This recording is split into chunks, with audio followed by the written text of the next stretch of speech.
Kemudian Bapak sekalian, setelah kita selesai membaca surat, nah disyariatkan untuk diam sejenak sebelum ruku.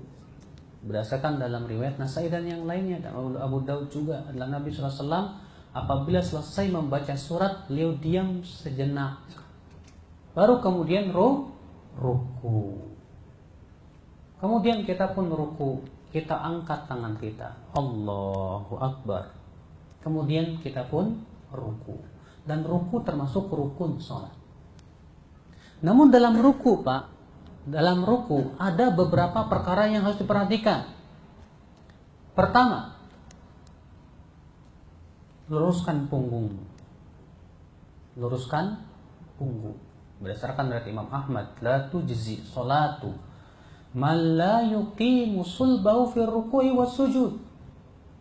Tidak sah sholat orang yang tidak meluruskan punggungnya di ruku dan sujud.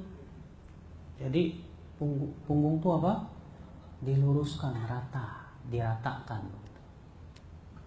Yang kedua Pak, kepala jangan terlalu mendongak, jangan terlalu merunduk, tapi di antara keduanya. Demikian di Bulughul Maram dalam riwayat Abu Daud dan yang lainnya. Adalah Nabi SAW apabila ruku tidak mendongakkan kepalanya, tidak pula merundukkannya.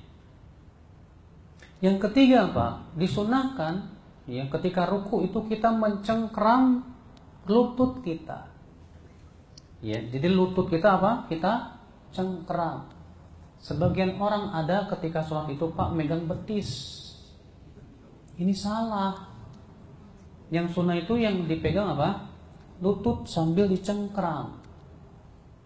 Yang keempat Pak, disunahkan untuk melengkungkan apa? Siku kita bagaikan busur panah. Demikian dalam riwayat Muslim. Saya akan praktekkan kepada Bapak. Iya. Jadi ketika Nabi SAW ruku, maka Nabi SAW ya, punggung diratakan, kepala tidak didongakkan, tidak juga begini, tapi tengah-tengah begini. Tetap mata melihat ke tempat sujud.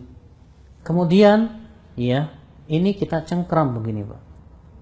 Lalu kita bengkokkan, wattar, ya.